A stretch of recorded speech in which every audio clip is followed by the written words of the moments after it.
Hello, and welcome to another episode of 3C Money Matters, a podcast for clients, colleagues, and community.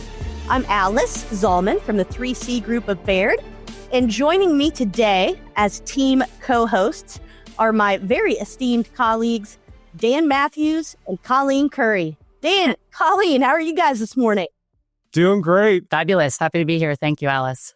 Glad to be alongside you. It's been kind of a dreary, little bit rainy morning here in Bloomington, but as always, your smiling faces and the glare off of Dan's head bring a smile to my face.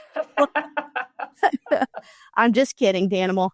Well, we appreciate all of our listeners joining us. Again, this is a podcast and show that we hope helps inform, maybe entertain a little bit, but back up our team's mission to be a great teammate for clients, colleagues, and community. This morning, we're fortunate to have two guests from community foundations that we work closely with that really helps back up that community portion of our team's mission statement. We'll introduce them in just a moment, but just to give some quick background, there are over 900 community foundations across the United States. They operate in areas both in urban and rural and play a vital role in public philanthropy by connecting donors and families with community needs and managing charitable assets. So, without further ado, we are so fortunate to have Kim Casting, who is the president and CEO of the Johnson County Community Foundation, and then Megan Neese, who is the director of development and chief operating officer for the Community Foundation of Bloomington and Monroe County. So, ladies, welcome. How are you both this morning? We're doing great. Great. Thank you for having us. We are fortunate to have you both. Kim's joining us from Franklin. They're in Johnson County. And Megan, I'm assuming you're right here alongside us in Bloomington. So, Yes. good. Well, and I hope with both Franklin and Bloomington being college towns, certainly hope we both are all survived college student move-in. Yeah, I think we just had a meeting this morning with Kristen Flora from Franklin College, and she said freshmen moved in yesterday. So I think everyone else arrives today or tomorrow. I think we're all avoiding Target in Bloomington. So I Yeah. that students are back. Yeah. Wise words. Well, if you've joined our podcast previously, you'll know that one of the first questions we ask all of our guests to help get to know them a little bit and hopefully have a little bit of fun too is, what is your favorite movie and why?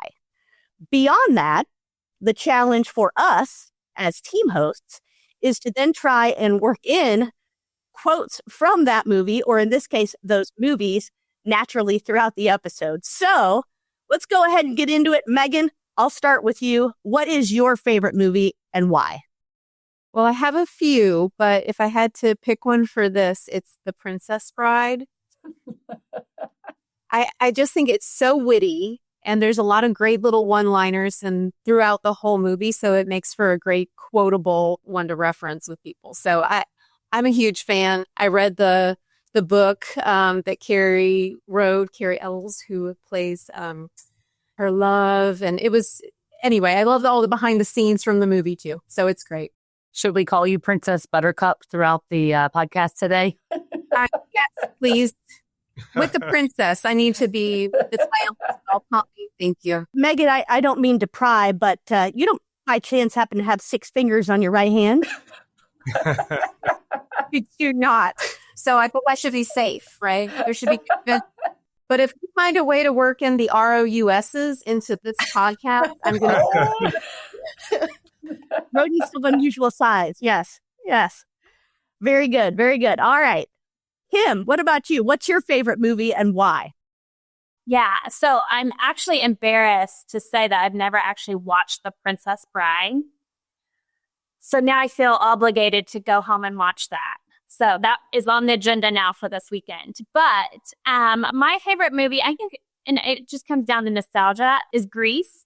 My grandparents had an old RCA Select-O-Vision. It looks like a big vinyl record, and it's in like a plastic case, and you would put it in and you'd have to lock it. And then halfway through, you'd have to pull it out and flip it over. And they only had like 4 movies. And Grease was the one we watched on repeat when we visited their house. And we sang all the songs with my cousins. And now looking back, should I have been watching that at that age? I'm not sure. Fair point. But I just have so many fond memories of like sharing that with my cousins and being at my grandparents. And I think that's probably why that's one of my all-time favorite movies. Could you tell me more? Tell me more? Tell me more? Dan, you know you're the one that I want. You're the one that I want. My name is Danny, after all. Look at me, I'm Sandra D. Yes, we can work with those two. Yeah, absolutely. Very good. Well, let's get into the actual content of our episode. And ultimately, community foundations are a great way for people and families to give and contribute to their community during their lifetime, certainly after death. And August is actually National Make a Will Month. Not a particularly pleasant or happy topic to think about, except when you frame it in the sense of, what do you want your assets, your legacy to be for your family? And in our opinion, community foundations can be a great partner in helping those objectives. So, Kim, I'll start with you. Generally speaking, what is a community foundation? What do they do? And what do you want people to know about them? Yeah. So I think you started off the podcast with a great explanation about how community foundations are everywhere. Indiana, I think we need to acknowledge as unique in the world of community foundations. Lilly Endowment, many moons ago, probably about 30 to 35 years for all community foundations in the state of Indiana, realized the impact that community foundations could have. And they wanted one in every community and every county represented by a community foundation. So they launched a lot of different challenge initiatives for community foundations to get up and going to respond to community needs. So there are 92 counties in Indiana, and every county is represented by a community foundation. We are tax-exempt charitable organizations that have a local focus. And so we really aren't competitive against one another. We all learn well from what everyone does, and we work to build community endowment. And so we have that local focus to respond to community needs. Like I said, we build community endowment. And when we say community endowment, instead of having one donor, we work with a whole bunch of donors to bring those gifts together to really pool those resources, invest those resources wisely with partners, financial partners like Baird, and spend those dollars back out into the community. We provide great donor services because we know the local needs here in our community. And so we can work with donors to respond to those needs in a timely fashion and in important ways. We also can provide community leadership here in our community. So when we see that, for instance, the Johnson County Community Foundation is taking a lead initiative on early care and education, we know that our community are providers. There's not enough providers here in our community. There's wage gaps. There's workforce issues. And so our community foundation has formed a coalition and is taking a leadership initiative on that issue as well. So we really are the philanthropic savings account for our communities. We invest those dollars wisely, hope that they grow, and we have those here in perpetuity so we can continue to respond to those needs in our community. That's just a tidbit of what we do. That's wonderful. We appreciate it. Megan, can you tell us a bit about how people can get involved with a community foundation to give either during their lifetime or at death via their will, trust, or estate plan? Yeah, I think Kim did a great job of explaining that, community foundations really are a way to help individuals, families achieve whatever their philanthropic vision is for the place they call home. And so during their lifetime, when people are in the community living, a lot of times we'll see them give to one of the hundreds of existing funds that most community foundations are administering, right? And we have all different funds, all created by either an individual, a family, maybe a business, or a nonprofit to support a particular purpose. And so oftentimes people are coming to their community foundation because they really care about a field of philanthropic interest like education or animal welfare or youth development. And they want to support that and ensure that their community will always have the means to continue that important work forever in perpetuity, like Ken said.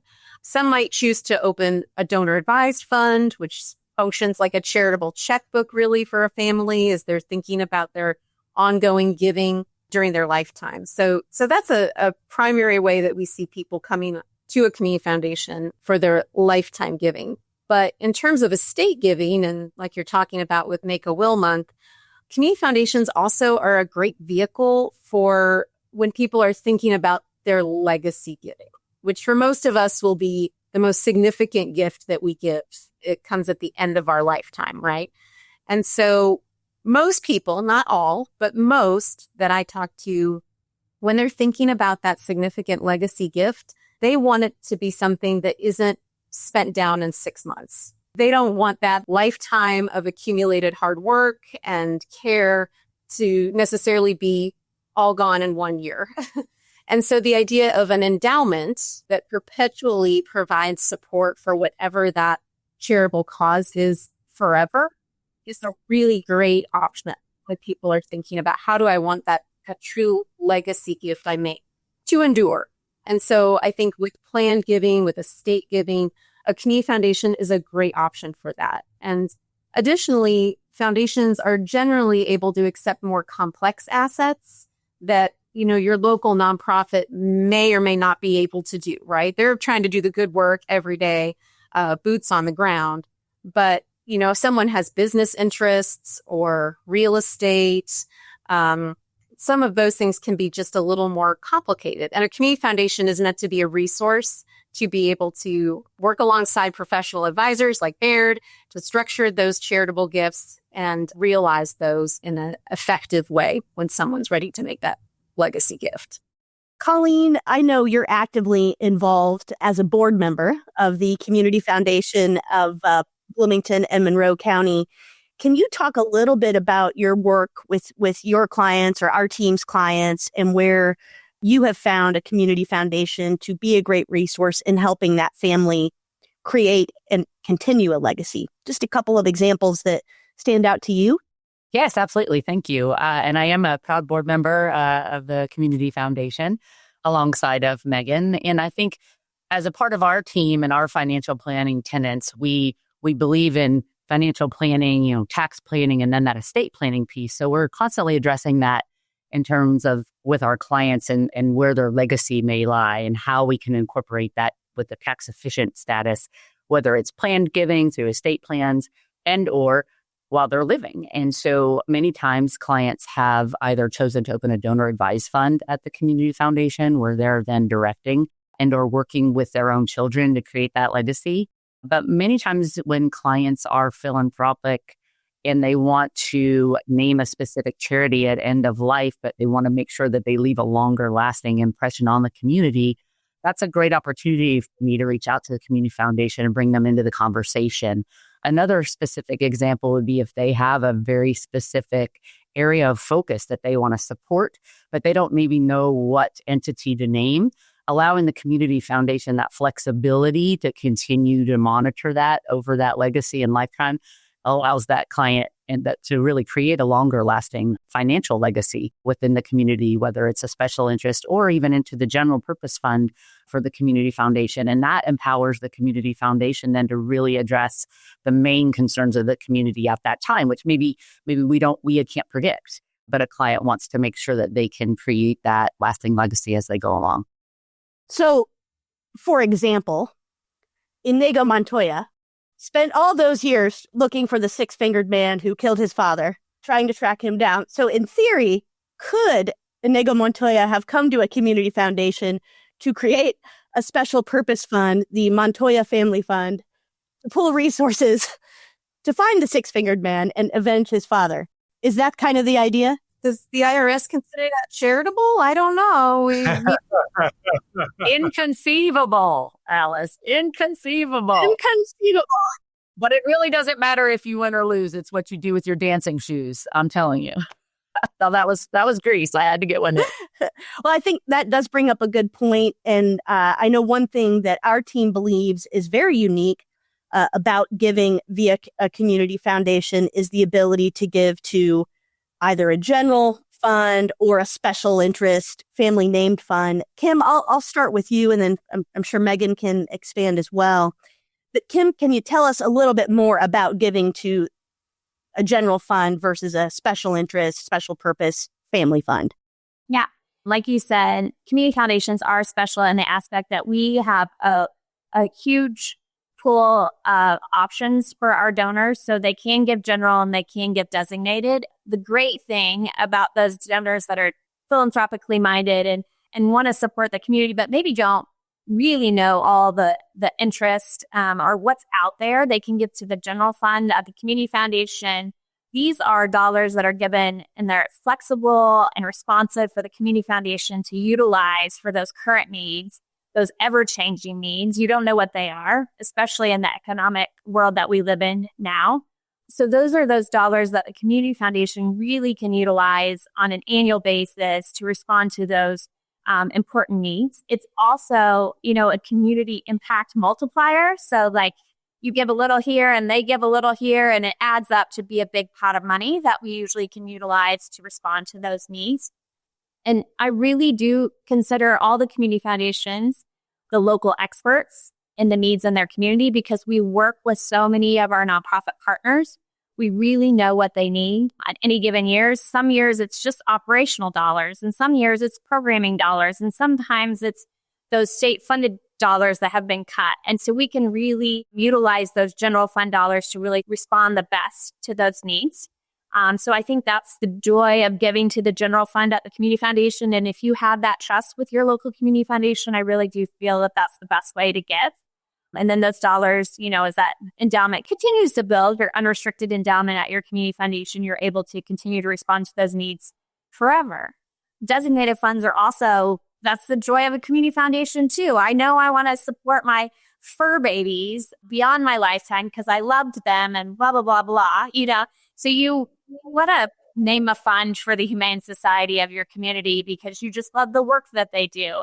And we ensure that that organization is doing the work that when you establish the fund, they continue to do that work. And we do our due diligence and all of that when we make those grants out on an annual basis. So donor advised funds, it just honors the passions and the values that that donor has at that time. So that's important of the designated funds. There's not one better than the other. It's really the joy and the services that the community foundation can offer our clients and our community members. I had one question about general funds. If somebody wants to give back to the community and they say, we trust you, but there's these certain charitable organizations that I don't really want to support, I'd like to have a little bit more emphasis. Can they put some restrictions or some guidance to their bequest when they donate to the general fund? Is there any way to track that or separate that from the general fund? For sure. I'll chime in, but I'm sure Megan has a lot on this too. I just actually received a large bequest, and it was a field of interest fund, and it wanted to do veterans, those organizations that deal with food and security, and seniors particularly. But there was a line in there. It said, do not fund XYZ organization. And so for whatever reason, that donor was very passionate about that, and we will honor those wishes. That's also the joy and the benefit of a community foundation.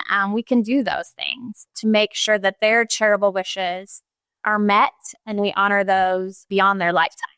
I agree with Kim. And I think that's part of what I love about my job here is that it's such a privilege to come alongside a family while they're thinking through what really matters to them and the lasting impact they want to have on the community. And so getting to partner with them and help shape what does matter to you. What do we need to be clear on that you are not interested in supporting with this gift? And let's structure that in such a way that your intentions are going to be honored forever when I'm long gone. And so having those kinds of provisions and having that dialogue before you receive a bequest is so valuable, just to be able to really truly understand intent so that you can honor what that donor wants forever.